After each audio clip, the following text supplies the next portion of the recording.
Agriculture और space technology का एक बढ़िया कंबाइंड एक्सपेरिमेंट इसरो के द्वारा कंडक्ट करवाया गया, जिसके अंदर काउपी सीडलिंग्स को यूज किया गया स्पेस के अंदर ग्रो करवाने के लिए, जर्मिनेट करवाने के लिए। नमस्कार दोस्तों, मैं अजय सिंह जाखड़, फाउंडर एग्रीमेंटर्स, और आज आपके साथ एक बायोलॉजिकल एक्सपेरिमेंट को डिस्कस करने जा रहा हूं जो इसरो के द्वारा कंडक्ट करवाया गया, और इसमें काउपी सीडलिंग को ही क्यों यूज किया गया स्पेस में ग्रो करवाने के लिए। सबसे पहले मैं बताना चाहता हूं कि आज हमारे देश में ही नहीं बल्कि संसार के अंदर जितनी भी स्पेस एजेंसीज हैं उनकी होड़ लगी हुई है कि भाई किस प्रकार से हम लोग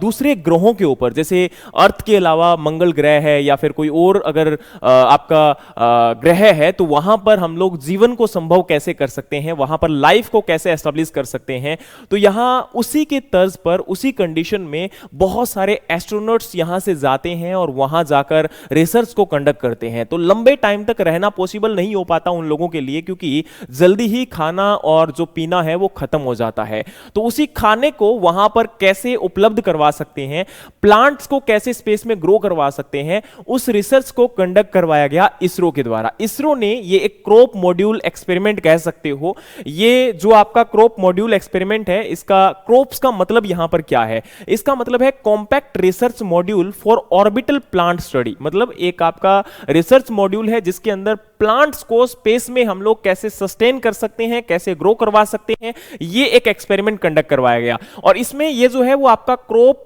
का पहला मिशन है, क्रॉप 1 के नाम से, जो अभी कंडक्ट करवाया गया, जिसमें मेन टारगेट यही रखा गया था कि भाई एक आपके सीड को जर्मिनेट करवाना था और इसको अप टू 2 लीफ स्टेज तक कैसे ग्रो करवा सकते हैं। क्या प्लांट वहां पर ग्रो हो सकता है, नहीं ग्रो हो सकता, बस इतना ही इसमें देखना था। तो इस मिशन को अभी इसरो ने सक्सेसफुली आपका ये कह सकते हो कंप्लीट किया, और वहां पर आपकी काउपी के सीडलिंग को यूज किया गया था। तो सबसे पहले तो कारण यह है कि काउपी को ही क्यों यूज किया गया, इसको हम आज जानने की कोशिश करेंगे। लेकिन इसके साथ में हम यह भी बताना चाहते हैं कि ये जो आपका क्रॉप्स यहां पर मॉड्यूल है, इस मॉड्यूल को हम एक ये कह सकते हैं कि एक एयर टाइट कंटेनर है, जिसका डायमीटर जो है वो 300 मीटर आपका है, और इसका जो हाइट है वो 450 है, जिसके अंदर आपकी अर्थ लाइक एनवायरमेंटल कंडीशन जो है वो स्पेस में ग्रो यूज की गई, ग्रेविटी को छोड़कर। यानी कि जितनी भी कंडीशन वहां पर रिक्वायरमेंट होती है एक सीड को जर्मिनेट करने के लिए, वो सारी उस कंटेनर के अंदर क्या की गई, अवेलेबल करवाई गई।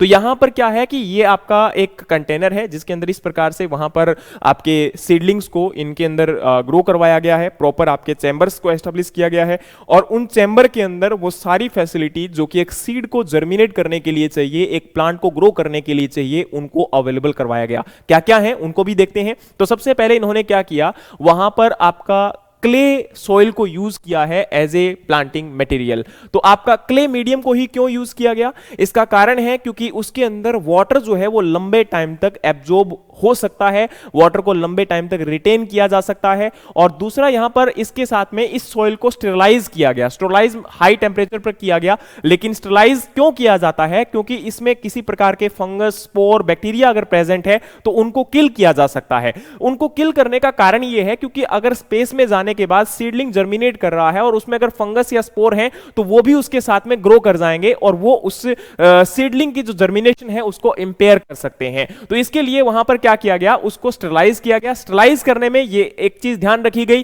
कि किसी प्रकार से भी सॉइल की फिजिकल या केमिकल प्रॉपर्टी को नुकसान ना हो। सेकेंडली उसमें क्या किया जाता है, जो आपका मिट्टी को यूज किया गया उसके अंदर आपके premix slow release fertiliser को भी ऐड किया गया। अब ये स्लो रिलीज फर्टिलाइजर क्या होते हैं, वो फर्टिलाइजर जो कि धीरे धीरे रिलीज होते हैं, क्योंकि आपको पता है आपका प्लांट जो है वो बिना न्यूट्रिएंट के ग्रो नहीं कर सकता। हाँ, सीड जब जर्मिनेट करेगा तब तक ठीक है, उसमें आपके सीड में ही न्यूट्रिएंट प्रेजेंट होते हैं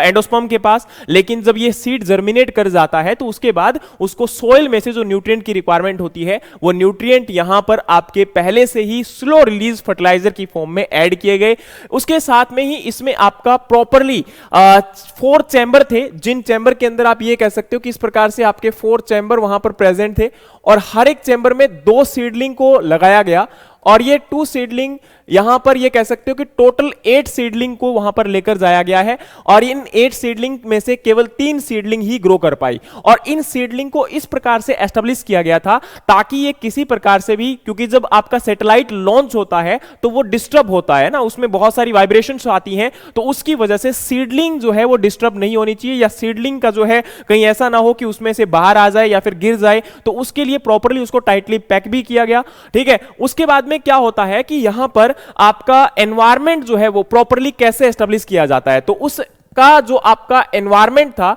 उस एनवायरमेंट में 20.9% oxygen, 400 to 600 ppm carbon dioxide, 50 to 60% humidity और टेम्परेचर 25 to 30 डिग्री सेल्सियस को मेंटेन किया गया, क्योंकि यही एक optimum temperature, optimum environmental condition है जो एक सीडलिंग के जर्मिनेशन के लिए रिक्वायर्ड होती है। तो उन कंडीशंस को उसके अंदर क्या किया गया, मेंटेन किया गया। हाँ, इसमें अभी तक वाटर आपका प्री मिक्स फॉर्म में ऐड नहीं किया गया था, बाद में उसके नीचे एक चैम्बर दिया गया ताकि वहां पर इलेक्ट्रिक वॉल्व के थ्रू पानी आपका बाद में आ जाएगा, और कब, जब वहां स्पेस में आपका पहुंच जाएगा, तो उसके बाद जैसे ही पानी अवेलेबल करवाएंगे, सीड आपका क्या करना स्टार्ट कर देगा, जर्मिनेट करना स्टार्ट कर देगा। अब आप लोग जानते हैं कि एक सीड जो है जैसे ही वहां पर जर्मिनेट करेगा तो उस टाइम पर आपका कार्बन डाइऑक्साइड का जो लेवल होता है वो इंक्रीज होना स्टार्ट हो जाएगा और ऑक्सीजन का लेवल जो है वो डिक्रीज होना स्टार्ट हो जाएगा, क्योंकि उस प्रोसेस के दौरान जब सीड आपका जर्मिनेट करता है। फिर अगर हम बात करें तो यहां पर आपका जो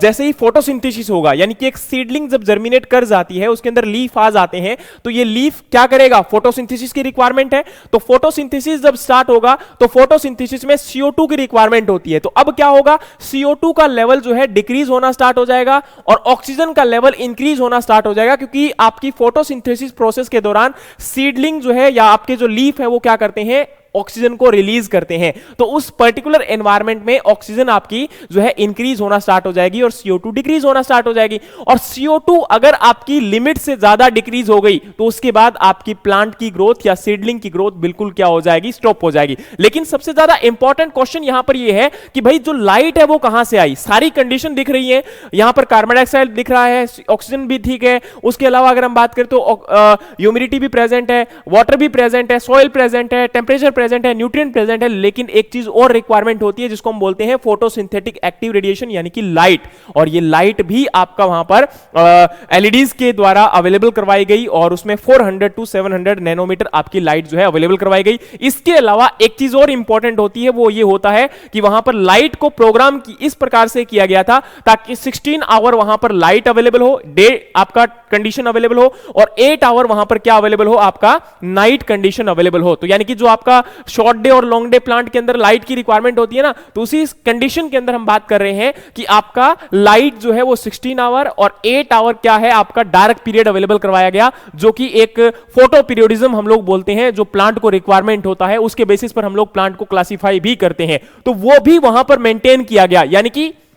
एक प्लांट को जर्मिनेट करने के लिए जो भी कंडीशंस रिक्वायरमेंट होती है वो सारी मैनेज की गई, और इस प्रकार से मैनेज किया गया कि टाइम टू टाइम एक प्लांट को जो भी वहां पर एक पर्टिकुलर कंडीशन की रिक्वायरमेंट है वो उसके लिए अवेलेबल करवाई जा सके। तो वो सब चीजें हुई, लेकिन अब क्वेश्चन रेज होता है कि why only cowpea seedling was used. तो काउपी सीडलिंग के लिए इन्होंने आपका मेंशन किया है कि काउपी सीडलिंग को इसलिए यूज किया गया क्योंकि देखिए काउपी का साइंटिफिक नेम यहां पर क्या है, विग्ना एंगिकुलेटा, और इसको इस बेसिस पर चूज किया गया क्योंकि ग्राउंड पर बहुत सारे ट्रायल आपके कंडक्ट करवाए गए थे और उसमें सबसे शॉर्टर जो जर्मिनेशन टाइम था वो यही था, क्योंकि वहां पर ऊपर जाने के बाद हमारे पास ज्यादा टाइम अवेलेबल नहीं है। तो उस कंडीशन में सबसे छोटा जो ड्यूरेशन आपका जर्मिनेशन का टाइम मिला, क्योंकि एक सीड को जर्मिनेशन करने में किसी को 2 से 3 दिन, किसी को 4 दिन, किसी को 5 दिन, किसी को 10 दिन भी लग जाते हैं। तो उस कंडीशन में इसका सबसे छोटा टाइम ड्यूरेशन था जर्मिनेशन के लिए, इसके लिए ही आपके काउपी की सीडलिंग को यूज किया गया आपका एज ए एक्सपेरिमेंट के तौर पर, और ये एक्सपेरिमेंट सक्सेसफुल रहा। इसके अंदर ये आप देख सकते हो किस प्रकार से चैम्बर था, इस चैम्बर के अंदर यहां आपका इस चैम्बर में 2 सीडलिंग है, 1 2 3 4 5 6 7 और 8। अब इसके बाद क्या है, इसके अंदर यहां से 1 सीडलिंग, 2 सीडलिंग और 3 सीडलिंग ये जर्मिनेट कर रही है, और ये आपका टाइम पीरियड है 30 दिसंबर का और ये है 4 जनवरी का। और इसके बाद अगर हम बात करें, यहां पर आपकी फर्स्ट जो सीड्स हैं वो क्या हो चुके हैं, जर्मिनेट कर चुके हैं। इसके बाद अगर हम बात करें तो वहां पर आपका 5 जनवरी को देखा गया कि भाई 2 लीफ स्टेज जो है वो आ चुकी है। तो यही एक मेन टारगेट था जिसके अंदर मैंने पहले ही आपको बताया था कि 2 लीफ स्टेज को देखना था और यहीं तक एक एक्सपेरिमेंट को इसको कंडक्ट करवाना था, और ये आपका एक्सपेरिमेंट बिल्कुल सक्सेसफुली जो है कंडक्ट करवाया गया। तो ये इसरो की डेडिकेशन को शो करता है कि इसरो किस प्रकार से लगातार अपने टारगेट्स को अचीव करने की कोशिश कर रहा है और कोशिश कर रहे हैं कि यहां पर आने वाले टाइम में कैसे लाइफ को एस्टेब्लिश किया जा सकता है हमारे अर्थ के अलावा भी किसी और ग्रह के ऊपर। और इसी प्रकार से आप लोगों की भी अपनी लाइफ के अंदर डेडिकेशन की रिक्वायरमेंट होती है, कंटिन्यूटी की रिक्वायरमेंट होती है। इसरो ने बहुत सारे फेलियर का भी सामना किया है, कई बार एक्सपेरिमेंट्स फेल हो जाते हैं, लेकिन उसके बाद लगातार वो जुटे रहते हैं और कई सालों बाद सक्सेस भी उनको मिली है। तो उसी की तर्ज पर आप लोग भी अपने लाइफ के अंदर जो भी आपके गोल हैं, जो आपके मुकाम है, जो आपके टारगेट्स हैं, उनके लिए लगातार फोकस्ड रहो, लगातार उनके लिए काम करते रहो। एक ना एक दिन आपको भी सक्सेस मिलेगी, लेकिन जरूरी है कंटिन्यूटी और आपका पेशेंस लेवल। तो उम्मीद है कि आपको पूरा सेशन पसंद आया होगा। आप लोग मेहनत करिए, हार्डवर्क करिए और इसी प्रकार से आपके नॉलेजेबल वीडियोस और एग्रीकल्चर रिलेटेड इंपॉर्टेंट वीडियोस के लिए हमारे चैनल को सब्सक्राइब कर लीजिए, और अगर आपको पसंद आता है तो दूसरों के साथ शेयर भी कीजिए। Thank you so much, have a great day. जय हिंद, जय भारत।